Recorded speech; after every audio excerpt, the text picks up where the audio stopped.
Hello दोस्तों, आज के हमारी वीडियो में फिर से आप सभी का स्वागत है। ब्रिटिश सत्ता का ये सेकंड पार्ट होने वाला है। इस सेकंड पार्ट हम लोग किसका सेकंड पार्ट कर रहे हैं, तो हम लोग पढ़ रहे हैं मध्यकालीन इतिहास के बाद का, यानी कि आधुनिक इतिहास के एमसीक्यू लगाने वाले हैं। हमारी पहली वीडियो हो चुकी है, एक पार्ट हो चुका है, उसको जाके आप देख सकते हैं। तो आप सभी लोग अगर तैयार हो इस वीडियो को देखने के लिए तो चलिए शुरू करते हैं, ज़्यादा लेट ना करते हुए। तो सबसे पहले आप लोग यहाँ पर पहला क्वेश्चन देखेंगे, टीपू सुल्तान की राजधानी क्या थी। ये आपका पहला क्वेश्चन है। तो आप सभी लोगों को पता होगा कि टीपू सुल्तान की राजधानी क्या है, आपने आंसर सोच लिया होगा। आपको याद होगा कि 1792 की बात है, जब अंग्रेज़ों के साथ क्या हुआ था, तीसरा जो अंगल और आपका मैसूर युद्ध हुआ था, उसमें संधि की गई थी यहीं पर, यानी कि जहाँ पर उनकी राजधानी है। ठीक है, फिर बात आती है 1799 की। 1799 जो चौथा इनका जो है अंगल और मैसूर युद्ध होता है, वहाँ पर क्या करते हैं, ये टीपू सुल्तान शहीद हो जाते हैं। तो वो जगह कौन सी थी, वो जगह थी श्रीरंगपट्टनम। ठीक है, इसी नाम से जाना जाता है। तीसरा युद्ध जो है आपका, तीसरा संधि जो है अंकल मैसूर की, वो संधि कौन सी थी, श्रीरंगपट्टनम की संधि। ठीक है, तो इसको याद रखिएगा। तो मतलब रॉबर्ट क्लाइव को बंगाल का गवर्नर बनाया गया है। तो कब बनाया गया था, ये ऑप्शन आपके दिए हुए हैं। तो आप सभी लोग को याद होगा कि प्लासी का युद्ध हुआ था। तो प्लासी का जब युद्ध हुआ, आप सभी लोग को याद होगा कब हुआ था, तो 1757 में जो है प्लासी का युद्ध हुआ था। इसके बाद इन्होंने, जो रॉबर्ट क्लाइव था, ये इसने ऐसा मतलब अपने आप को प्रदर्शित किया था, नेतृत्व ऐसा किया, ऐसी चतुराई दिखाई कि ब्रिटिश इंडिया के जो लीडर्स थे उनको बहुत अच्छा लगा, और इसको क्या किया, रॉबर्ट क्लाइव को बंगाल का गवर्नर बना दिया गया था। कब बना दिया गया था, तो 1857 की जस्ट एक साल बाद जो है 1758 में जो है इसको बना गया था। ऑप्शन नंबर सी यहाँ पर सही होगा। दूसरा क्वेश्चन आप लोग यहाँ देखेंगे। दूसरा क्वेश्चन है, स्वतंत्र भारत का प्रथम गवर्नर जनरल था। स्वतंत्र भारत के प्रथम गवर्नर जनरल की बात की जाएगी, तो यहाँ स्वतंत्र भारत की बात हो रही है। ध्यान से इस चीज़ को समझिएगा। जब लोग उस स्वतंत्र भारत की बात करते हैं तो आपके दिमाग में एक चीज़ आता होगा कि अभी जब इंडिया फ्रीडम की तरफ बढ़ा, उसको आज़ादी मिल गई, तब क्या हुआ, जो आपके गवर्नर जनरल हुए, ठीक है, प्रथम वायसराय के पद को हटा दिया गया था, क्योंकि उससे पहले वायसराय पद था। तो अंतिम वायसराय अगर पूछा जाए तो भी आप क्या बताएंगे, जो लॉर्ड माउंटबेटन थे, ये अंतिम क्या थे, वायसराय थे। और इन्हीं को वायसराय हटा के फिर इनको क्या बना दिया गया था, ये प्रथम गवर्नर जनरल स्वतंत्र भारत के हो गए थे। लेकिन भारतीय पूछा जाए स्वतंत्र भारत के अंतिम गवर्नर जनरल कौन थे, तो वो पूछा जाएगा तो आप बताएंगे सी राजगोपालाचारी जो थे, क्या थे, स्वतंत्र भारत के अंतिम गवर्नर जनरल थे। ठीक है, तो ये आप याद रखेंगे। तो यहाँ राइट आंसर आपका माउंटबेटन हो जाएगा, प्रथम गवर्नर जनरल स्वतंत्र भारत के। चलिए नेक्स्ट क्वेश्चन आप लोग देखेंगे। नेक्स्ट क्वेश्चन यहाँ पर कहता है कि द्वैध शासन, ठीक है, द्वैध शासन जो नीति थी को किसने समाप्त किया था, द्वैध शासन की नीति को। ठीक है, तो यहाँ पर आपको ऑप्शन भी दिख रहा होगा। तो आप सभी लोगों को याद होगा कि द्वैध शासन क्या था, दो तरीके से, एक दीवानी और एक निजाम। तो इस तरह से क्या होता था, कंपनी इनसे दो दो तरीके से जनता से कर लेती थी। भारतीय जो थे बहुत ज़्यादा लूटे गए इस माध्यम से। तो द्वैध शासन आप लोगों को सबको पता होगा कि कब शुरू हुआ था। पिछली वीडियो में हम लोगों ने इसका थोड़ा डिस्कस किया था कि 1765 जो था, इसमें जब इनको 1764 की हार होती है बक्सर की, तो उनके द्वारा, अंग्रेजों के द्वारा डिमांड किया जाता है कि हमें ये चीज़ें, दीवानी क्षेत्र चाहिए। तो वो 1765 में दे दिया गया, और ये संधि होती है 1765 में, इलाहाबाद की संधि, आपको याद होगा तब लोगों को। तो बंगाल में द्वैध शासन 1765 से लेकर 1700 किस तब चली थी, तो 1772 तक तो पूरा ये सिस्टम चला था। लेकिन जब 1772 में आता है कौन, आप लोगों को सबको याद होगा कि वारेन हेस्टिंग जब आते हैं तो क्या करते हैं, रेगुलेटिंग एक्ट आता है उस 73 का। तो उसी समय इसको समाप्त करके ये पद, मतलब उनको जो है गवर्नर का पद भी हटा दिया जाता है, गवर्नर जनरल बना दिया जाता है, और जो है इस चीज़ को भी खत्म कर दिया जाता है, यानी द्वैध शासन नीति को भी खत्म कर देते हैं। नेक्स्ट क्वेश्चन आप लोग देखेंगे, अंग्रेजों का सर्वाधिक विरोध किसने किया था। सबसे ज़्यादा विरोध की बात आएगी अंग्रेजों के, तो जब सबसे ज़्यादा जो ताकतवर होगा वही विरोध कर पाएगा। तो आप लोगों को इसमें आइडिया होगा कि इसमें से जब उस समय, यानी कि हम बात करते हैं 18वीं सदी की, तो उसके अंतिम जो समय थे, यानी कि 1750 की बात करते हैं, उसके बाद से लेकर 1800 के मध्य की बात करें हम लोग, तो इसमें सबसे ज़्यादा मजबूत अगर कोई था तो वो थे मराठे। और मराठे ही मजबूत थे इसलिए, और जितने भी भारतीय थे उस समय के, वो शक्तिशाली मराठों ज़्यादा नहीं थे, तो मराठे ही शक्तिशाली थे, इसलिए ही ज़्यादा विरोध किया, और इनके संघर्ष की लड़ाई बहुत इन्होंने लड़ी थी। अब नेक्स्ट क्वेश्चन देखेंगे आप लोग।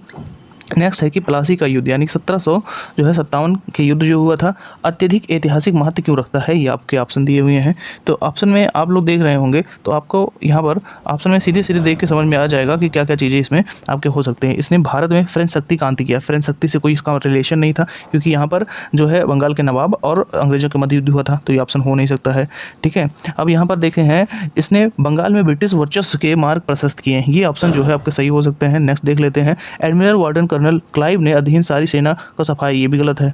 ठीक है, सिराजउद्दौला के खिलाफ विश्वासघाती मारे गए नहीं, ये विश्वासघाती नहीं मारे गए थे, ऐसा कुछ नहीं हुआ था। तो यहाँ राइट ऑप्शन एक ही होता है। क्यों, क्योंकि ये चीज़ जो है यहाँ पर आपका सही जवाब होगा, इसने बंगाल के ब्रिटिश वर्चस्व के लिए मार्ग प्रशस्त कर दिया था, और इसके बाद संपूर्ण भारत पर ब्रिटिश नियंत्रण का रास्ता पूरी तरह से खुल गया था। क्योंकि इसके बाद एक युद्ध होता है बक्सर का, उसमें भी इन लोगों को बहुत हेल्प मिल जाती है। नेक्स्ट क्वेश्चन यहाँ पर आप लोग देखोगे, ब्रिटिश सरकार भारतीय को आधुनिक शिक्षा देना चाहती थी, इनमें उनका क्या उद्देश्य था, किस मोटिव से वो लोग ये जो है आधुनिक शिक्षा भारतीयों को देना चाह रहे हैं। ये ध्यान रखिएगा, ये सेकंड पार्ट हम लोग का हो रहा है, पहला पार्ट हम लोगों ने कवर कर लिया था, उसमें बहुत सारी इंपॉर्टेंट चीज़ें हैं जो आपको मिस कर दोगे तो इसमें भी चीज़ें वो नहीं समझ पाओगे, क्योंकि हम उसी से रिलेट करके यहाँ चीज़ें आपको बताएंगे। हाँ, हमने उस वीडियो में ये चीज़ें बताया था आपको, ठीक है। तो यहाँ पर आप इस चीज़ों को समझ पा रहे होंगे क्यों देना चाह रही थी। तो देखिए सीधा सीधा उनके पीछे एक ही कारण उनको समझ में आता था, क्योंकि जो ब्रिटिश थे ना, वो चाहते थे कि भारतीयों में ऐसी भावना उत्पन्न की जाए कि वो हमें जो है राजनीति जो सत्ता है उसे उसमें स्थापित करने में वो ज़्यादा विरोध ना कर पाएँ, वो हमारी चीज़ों से रूबरू रहें, जो चीज़ें हम जानते हैं, समझते हैं, पढ़ते हैं, लिखते हैं, वो चीज़ें वो जान पाएँ। तो उनका सीधा सीधा उद्देश्य था कि राजनीति जो सत्ता थी उसकी नींव यहाँ पर जमाई जाए। तो यहाँ पर एक ही ऑप्शन आपको दिख रहा होगा, आपने चुन लिया होगा, पहला ऑप्शन यहाँ पर देख रहे होगे, भारत में अपनी राजनीतिक सत्ता स्थापित करने के लिए, ठीक है। यहाँ पर और कोई ऑप्शन सही नहीं बैठ रहा है, भारत में शिक्षा स्तर उठाना कोई नहीं चाहता था। ब्रिटिश क्यों चाहेंगे शिक्षा स्तर इनका उठाएं और इन्हें हमसे द्वंद्व कर पाएँ, ऐसा बनाए इनको। जन की साक्षरता जो थी वो विकास करना क्यों चाहेगा, भारत की जनसंख्या जो है वो सबसे बढ़िया से शिक्षित हो पाए, नहीं चाहेंगे, वो लोग तो गिराना चाह रहे थे। तो बहुत सारी चीज़ें थी, ये ऑप्शन नहीं होगा, पहला ऑप्शन आपका उनका सही होता है। नेक्स्ट क्वेश्चन है कि प्रशासनिक अवश्य, ठीक है, प्रशासनिक व्यवस्था मतलब जो इनका कुशासन के आधार पर सीधे कहें तो डलहौजी ने किस राज्य को ब्रिटिश साम्राज्य में मिलाया था। उनकी एक नीति थी कि सभी राज्यों को अपने में मिला लिया जाए। तो कौन सी ऐसा राज्य था, कौन सा ऐसा मतलब प्रांत था कि जिसको कुशासन के आधार पर मिला लिया गया था। तो आप लोगों को अगर आपने हिस्ट्री पढ़ी है तो उसमें होगा कि भारत में जो ब्रिटिश राज के गवर्नर थे कौन थे उस समय, लॉर्ड डलहौजी था। लॉर्ड डलहौजी क्या किया, उसका तरीका था कि सभी राज्य को अपने में मिला लेना, ठीक है। तो जितना बड़ा साम्राज्य होगा उतना ज़्यादा फायदा होगा, उसका दिमाग में यही चीज़ें चलती रहती थी। तो उसने क्या किया था कि अवध जो है उसके शासन व्यवस्था ठीक नहीं है, वो कुशासन वहाँ पे फैला हुआ है, इस आधार पर उसने क्या किया, उसको अपने में मिला लिया था। तो अवध ही ऐसा ऑप्शन आपका सही हो जाएगा, ठीक है। चलिए नेक्स्ट क्वेश्चन यहाँ पर आप लोग देखोगे, आदि ग्रंथ, ठीक है। आदि ग्रंथ ये कैसा ग्रंथ है, ये आप नाम देख के ही समझ गए होंगे कि ये किस धर्म से संबंधित है। तो आप कमेंट करके बताओ किस धर्म से संबंधित है, ठीक है। तो आदि ग्रंथ किसने संकलित किया था ये आपको बताना है। ऑप्शन आपके दिख रहे होंगे, आप लोगों को पता चल गया होगा। तो अभी पिछली जो वीडियो थी हम लोगों की उसमें हमने आपको बताया था कि पहले से लेकर 10वें, ठीक है, 10वें जो आपके सिख धर्म के गुरु हुए थे वो कौन कौन से, पिछली वीडियो में अगर आपने नहीं देखा जाके देख लीजिए। तो 1 से लेकर हमने 10 जो सिख गुरुओं के नाम आपको बताया था। उसमें हम जब बात करते हैं 5वें सिख गुरु के, तो वो 5वें सिख गुरु कौन थे आपके, वो थे अर्जुन देव, ठीक है। उन्होंने 1604 में, अगर बात करें कब, 1604 में क्या किया था, इसको पूरा किया था आदि ग्रंथ को। बाद में क्या हुआ, गुरु गोविंद सिंह जो थे 10वें इनके सिख गुरु, उन्होंने क्या किया कि 1704 से लेकर 1706 के मध्य कुछ संशोधन इसमें किया, कुछ चीज़ों को और जोड़ा। इसके बाद बोला कि जो सिख धर्म है उसके अब कोई अगला गुरु नहीं होगा, अनंत काल तक जो है अनंत गुरु कौन रहेंगे, यही आपका आदि ग्रंथ ही अनंत गुरु का काम करेगा, ठीक है। तो राइट आंसर आपका यहाँ क्या होगा, हमने बोला कि संकलित किसने किया गया था, तो आदि ग्रंथ को संकलित किसने किया, ऑप्शन नंबर सी, गुरु अर्जुन देव ने, ठीक है। तो राइट आंसर आपका ये होगा। देखिए आगे बढ़ने से पहले आपको मेक श्योर कर लेना है कि आपने जो है यहाँ तक जो वीडियो देख ली तो अच्छा लगा तो चैनल को सब्सक्राइब करके वीडियो को लाइक करके शेयर कर दीजिएगा और सभी लोगों में, और उनका स्कोर जरूर पूछिएगा कि उन्होंने कितना स्कोर किया। नेक्स्ट क्वेश्चन आपके सामने, भारत में आधुनिक शिक्षा प्रणाली की नींव किसने डाली थी, किसके द्वारा पड़ी थी, तो ये बताना है, यानी कब क्या हुआ था कि उसके बाद ये पड़ी। तो इसमें से आपको इंपॉर्टेंट चीज़ें ये समझने की बात है। ऑप्शन देखिए आप देखते रहिए, लगाते रहिए, हम इंपॉर्टेंट चीज़ें बता के हुए फिर ऑप्शन आपको बताते रहते हैं। तो बात है 1835 की, ठीक है। मैकाले एक स्मरण पत्र जो है पेश करता है। तो उसी समय आधुनिक जो शिक्षा प्रणाली है भारत की उसी के आधार पर बनी है, क्योंकि मैकाले का नीति जो थी ना, मैकाले बताता था लोगों को कि भारत की जो साहित्य है यूरोप के साहित्य से बहुत ज़्यादा निम्न है। यहाँ की जो शिक्षा व्यवस्था है, शिक्षा पद्धति, यहाँ के शास्त्र हैं, उनके बहुत ज़्यादा आलोचना उसने किया और अंग्रेजी भाषा को जो है बताया कि बहुत अच्छा है, बहुत ज्ञानी लोग पढ़ते हैं, मतलब उसकी बढ़ाइयाँ किया। और हिंदी जो चीज़ें थी, हिंदुस्तान की जो भारतीय सभ्यता थी, यहाँ के साहित्य थे, शिक्षा प्रणाली थी, उनको जो है उसने निम्न बताया और अंग्रेजी भाषा को क्या सर्वोत्तम बताया था। तो इसी की नीति थी। तो 1835 मैकाले के द्वारा ये चीज़ें हुई थी। तो ये ऑप्शन नंबर बी आपका यहाँ पर राइट आंसर होगा। नेक्स्ट क्वेश्चन आपके सामने नेक्स्ट है कि निम्नलिखित में सही कालक्रम आपको बताना है। 1757 में जो है रॉबर्ट क्लाइव, जो आपकी प्लासी युद्ध हुई थी, रॉबर्ट क्लाइव ने नेतृत्व किया था। इसके बाद आप लोग देखेंगे नेतृत्व की बात हम लोग करें तो किसका नेतृत्व आता है, तो आप लोगों को ध्यान से देखेंगे तो इसमें समझ में आएगा कि उसके बाद सेकंड नंबर पे कौन आता है, वेंसीटार्ट आते हैं, ठीक है, वेंसीटार्ट आते हैं। फिर आप लोग इसके बाद पढ़ते हो कि कुछ समय बाद कौन आता है, कर्टियर आता है, कर्टियर आता है। फिर बाद में रॉबर्ट क्लाइव आता है, लेकिन उसके बाद फिर उसको हटा के 2 साल में जो वारेन हेस्टिंग था उनको फिर से दोबारा भेज दिया जाता है 1773 में रिक्रूटिंग एक्ट के साथ, ठीक है। तो ये ऑप्शन को सीक्वेंस रहा था। तो सीक्वेंस में अगर हम लोग देखेंगे तो पहला आपका, दूसरा, फिर चौथा, फिर तीसरा। तो इस हिसाब से अगर देखें तो ऑप्शन नंबर बी यहाँ पर आपका सही हो जाएगा। नेक्स्ट क्वेश्चन आपके सामने, भारत में ईस्ट इंडिया कंपनी की सफलता का राज क्या था, किस वजह से वो सफलता पा रही थी। तो आपको ऑप्शन जो दिख रहे हैं, ऑप्शन अगर आप लोग पढ़ते हैं तो ऑप्शन देखेंगे, भारत में राष्ट्रीय भावना की कमी थी, भारत में लोगों के राष्ट्र प्रेम की भावना की क्या कमी थी, हाँ थी, तो ये ऑप्शन ये हो सकता है। कंपनी में सेना को, ठीक है, कंपनी की सेना को जो पश्चिम की सभ्यता थी उसके हिसाब से उनको शिक्षा प्रशिक्षण दिया गया था, उनको उनके आधुनिक हथियार थे, तो ऐसा क्या था, हाँ ये भी चीज़ें सही हो सकती हैं।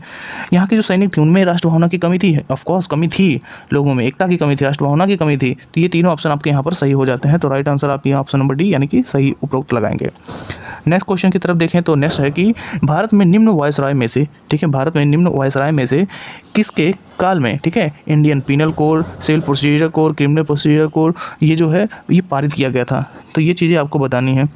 अगर आप में से जिन लोगों को भी लॉ से संबंधित जानकारी थोड़ी भी है तो ऑप्शन को आराम से लगा पाएंगे क्योंकि बहुत इजी है, ठीक है। तो आपको इसमें याद रखना होगा कि बात होती है जब हम पढ़ते हैं कि 1856 से लेकर, ठीक है, 1800 कब से 56 से लेकर जब हम लोग देखते हैं 1857 की क्रांति होती है तो कंपनी के जो अधिकार थे उनको छीन के अब शासन चला गया कि रानी के हाथों में यानी कि राजा के हाथों में, ब्रिटिश जो है किंग जो होते थे या क्वीन होती थी उनके हाथों में चला गया था, ठीक है। तो उनके हाथों में जब गया तो उन्होंने न्यायिक जो सुधार थे उसके अंदर कुछ चीज़ें लेके आए जिसमें इंडियन पीनल कोड, आपका सिविल प्रोसीजर कोड, आपका क्रिमिनल प्रोसीजर कोड, ये सारी चीज़ें डाला गया। इसी के लिए आपको एक चीज़ और याद रखना है कि इसी समय में यानी कि कब उस समय कौन वायसराय बना था, तो कैनिंग जो है आपका वायसराय बना था। ऑप्शन डी आपका, सॉरी सी यहाँ पर सही होगा, लॉर्ड कैनिंग। लॉर्ड वॉर्ड मत लगाओ, सिर्फ कैनिंग बोलो। तो कैनिंग जो है आपका यहाँ पर क्या हुआ था, इसके समय में ये सारी तीन चीज़ें आई थी। साथ में याद रखेंगे कि इंडियन जो हाई कोर्ट एक्ट था, ठीक है, हाई कोर्ट एक्ट तो ये भी इसी के समय में पारित हुआ था। इसके साथ साथ आपके बम्बई थी, जो आपका कलकत्ता था, और साथ ही में आपका जो मद्रास था, इन तीनों में क्या कहते हैं हाई कोर्ट जो है आपको स्थापित किए गए थे, ये याद रखना है, ठीक है। चलिए नेक्स्ट क्वेश्चन की तरफ बढ़ते हैं हम लोग। तो नेक्स्ट क्वेश्चन आप लोग के सामने है, निम्नलिखित में ब्रिटिश सरकार का वह गवर्नर जनरल कौन था जिसने भारत में डाक टिकट शुरू किया था। तो डाक व्यवस्था जिसने लाया था, डाक टिकट भी उसने शुरू किया था। आपको पिछली वीडियो में ये क्वेश्चन हमने इंक्लूड किया था, ऐसा ही क्वेश्चन था डाक व्यवस्था से रिलेटेड। तो आपको यहाँ पर इसका जवाब आसानी से मिल जाएगा कि जो लॉर्ड आपके डलहौजी थे उसी के द्वारा क्या किया गया था, डाक व्यवस्था शुरू किया गया था। तो ऑप्शन नंबर ए यहीं सही होगा, डाक टिकट भी इसी ने शुरू किया था, ठीक है। तो याद रखेंगे सिंध राज तक ये पूरा शुरू किया गया था, सिंध डाक नाम से ये टिकट जारी किया था। तो नाम भी अगर पूछा जाए तो सिंध डाक नाम से जारी किया गया था, याद रखेंगे, ठीक है। नेक्स्ट क्वेश्चन आपके सामने, सती प्रथा का अंत करने, ठीक है, सती प्रथा का अंत करने तथा ठगी प्रथा को समाप्त करने का श्रेय किसे दिया जाता है, ठीक है। तो इसमें को आप याद रखेंगे जब हम बात करते हैं कि आपका सती प्रथा, तो आप में इंपॉर्टेंट पर्सनालिटी ब्रिटिशर्स के साथ साथ एक इंपॉर्टेंट पर्सनालिटी आपको राजा राम मोहन राय को भी याद रखना है। ये कौन थे, ब्रह्म समाज के संस्थापक थे, याद रखेंगे। इनके बहुत ज़्यादा अथक प्रयास किए गए थे इनके द्वारा, क्योंकि इनकी भाभी के साथ सती प्रथा जैसे कुरीतियाँ हुई थी, इसके द्वारा मतलब इनको क्या हुआ, बहुत ही हानि हुआ था, बहुत ही इनको हर्ट हुआ था, जिसके कारण इन्होंने बहुत एफर्ट लगाया। और लॉर्ड जो विलियम बेंटिक थे उस समय 1829 में एक अधिनियम लाया गया जिसके तहत सती प्रथा को अवैध घोषित कर दिया गया था। पहले शुरुआत समय में ये बंगाल में ही था, लेकिन बाद में क्या किया गया, 1830 में इसे मद्रास और जो है मुंबई तक भी पूरा लागू कर दिया गया था। और 1830 में ही आपका ठगी प्रथा भी इनके द्वारा समाप्त किया गया था। नहीं, यहाँ पर आपका विलियम बेंटिक हो जाएगा, ठीक है। तो बेंटिक के द्वारा किया गया था। चलिए ये क्वेश्चन आपको हो गया, आगे बढ़ते हैं। तो अगला क्वेश्चन आपके सामने है, निम्नलिखित में अवध के स्वायत्त, ठीक है, स्वायत्त राज्य का संस्थापक, ठीक है, कौन थे। मतलब एक अवध को स्वतंत्र राज्य जो बनाने में संस्थापना उसकी की थी वो कौन था, अगर पूछा जाए तो आपको याद रखना है कि उस समय जो है जो मोहम्मद शाह थे यानी कि मुगल बादशाह थे। उत्तर जब आपका साम्राज्य पढ़ते हैं उत्तर मुगल काल तो उसमें आते हैं बादशाह मोहम्मद शाह, ठीक है। तो मोहम्मद शाह को जब पढ़ते हैं तो उन्होंने गवर्नर नियुक्त किया था। गवर्नर का नाम था, क्या नाम था, बुरहान उल मुल्क, ठीक है, उनका नाम था, ठीक है। तो उन्हीं के द्वारा क्या गया थी 1722 में अवध की स्थापना की गई थी। तो ये याद रखेंगे। तो इसमें राइट आंसर आपका कौन सा होगा, ऑप्शन नंबर बी, सादत खां बुरहान उल मुल्क, ठीक है। चलिए नेक्स्ट क्वेश्चन देखेंगे। नेक्स्ट क्वेश्चन है कि निम्नलिखित में से किसने मीर कासिम शुजाउद्दौला के साथ मिलकर ब्रिटिश ईस्ट इंडिया कंपनी का युद्ध की घोषणा जो किया था, ठीक है, उसके बाद बक्सर में अंग्रेजों से पराजित हुआ था। तो इसके साथ साथ आप देखेंगे कि हमने बोला था कि एक तरफ आपके अंग्रेज़ थे और दूसरी तरफ इनके साथ साथ 3 लोग थे। अब वो 3 लोग कौन कौन थे, तो एक तो मीर कासिम था, ठीक है, दूसरा तो शुजाउद्दौला अवध के नवाब जिसे हम कह देते हैं, और तीसरा जो मुगल सम्राट थे उस समय वो थे। तो वो कौन थे, आपके शाह आलम थे। तो इन तीनों लोगों के साथ है इनका युद्ध हुआ था अंग्रेजों का, लेकिन अंग्रेज क्या हुए थे, इसमें जीत गए थे और ये तीनों लोग मिलकर हार गए थे। फिर बाद में इसी के बाद आपका इलाहाबाद की संधि होती है 1 साल बाद, ठीक है। तो ये याद रखेंगे। तो शाह आलम डी ऑप्शन आपका राइट आंसर यहाँ पर हो जाएगा। तो बढ़ते हैं नेक्स्ट क्वेश्चन की तरफ। नेक्स्ट क्वेश्चन आपका यहाँ पर है, ईस्ट इंडिया कंपनी और बंगाल के नवाब के बीच जब प्लासी का युद्ध हुआ उस समय जो मुगल सम्राट थे वो कौन थे। तो आपको याद रखना है यहाँ पर मुगल सम्राट की जब बात की जाएगी तो जहांदार शाह का जो पुत्र था यानी कि आलमगीर द्वितीय, वो कौन था? जहांदार शाह का पुत्र था। आपको याद रखना है उसने क्या किया था, 1754 से लेकर 1759 तक शासन किया था भारत में। मुगल सम्राट का, मुगल जो है वंश का सम्राट रहा था उसकी डेट में। तो वही जो था उस समय आपको देख रहे होगे ना, ध्यान से देखिए, 1754 से 1759 तक था। तो कब युद्ध कब हुआ था? 1757 में हुआ था, तो उसी के बीच में आता है। तो ये यहाँ पर राइट आंसर आपका क्या होगा, आप जान सकते हैं कि आपका आलमगीर द्वितीय आपका right answer option number B होगा।